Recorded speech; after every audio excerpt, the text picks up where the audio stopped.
ये शुद्ध देसी घी का प्रसाद वितरित किया जाएगा। यहाँ जो सेवेदार हैं इनसे भी हम इस प्रसाद के महत्व के बारे में जानेंगे, प्रसाद के बारे में जानेंगे। जी नमस्कार। हाँ जी नमस्कार। जी आप हमें ये बताइए कि प्रसाद इतना महत्वपूर्ण क्यों है?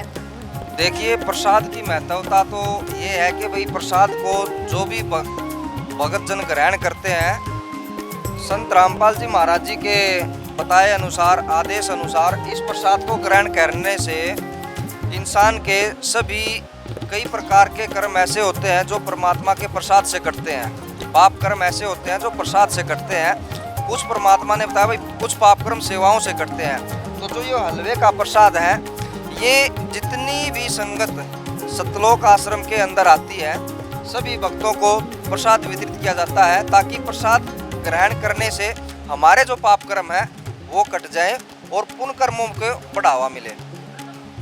तो क्या ऐसा प्रसाद में खास होता है जिस वजह से पाप कर्म कट जाते हैं? देखिए, बात बिल्कुल आपकी ठीक है।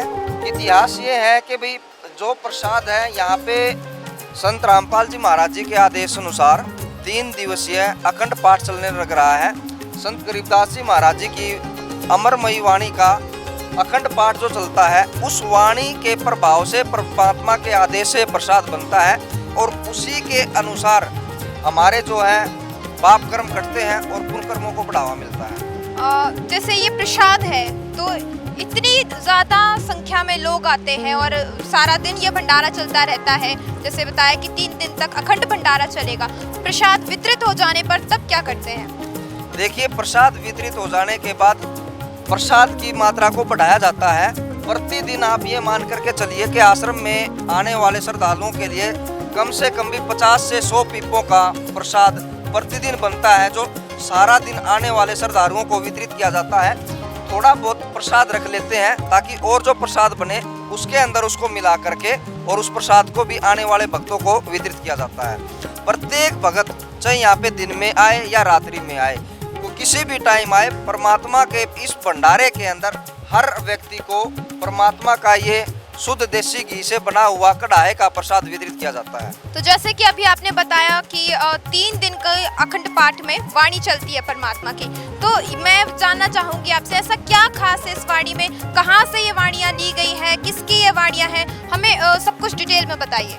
देखिए, ये जो वाणी है ये संत गरीबदास जी महाराज जी के द्वारा लिखित अमरमयी वाणी है और संत गरीबदास जी महाराज जी ने अपनी इन वाणियों के माध्यम से परमात्मा की उस महिमा को बताया है, परमात्मा के उस स्वरूप को बताया है कि वास्तव में परमात्मा कौन है, कैसा है, कैसे उसकी भक्ति करनी चाहिए, वो सब। और वास्तव में परमात्मा की पहचान कैसी होगी।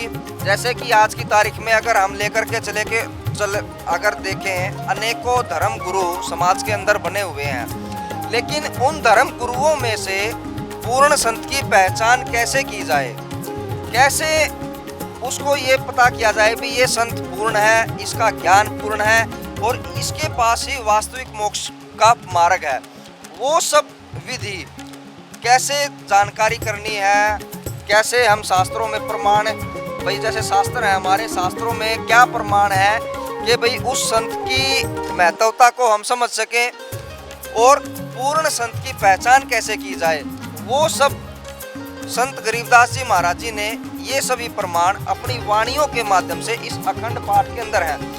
इस अमर वाणियों में परमात्मा की इस अमर वाणी के अंदर एक वाणी में परमात्मा ने एक कथा को पूर्ण किया हुआ है। पूरी की पूरी एक वाणी को अगर गुरु जी जब खोलते हैं तो पूरी एक वाणी के अंदर एक कथा मिलती है हमारे को। तो ऐसे ही इस जितनी संत गरीबदास जी महाराज जी ने अमर वाणियाँ लिखी हैं उसके अंदर अनेकों कथाएं हैं जो छिपी हुई हैं, जो परमात्मा ने अपनी वाणी अमर वाणी के माध्यम से वो हमें दी है। और वो अमर वाणी का अखंड पाठ 3 दिन तक चलता रहता है, जिसके माध्यम से ये प्रसाद परमात्मा के आदेश से और उस अमर वाणी से पवित्र होता है और इस पवित्र प्रसाद को फिर वितरित किया जाता है।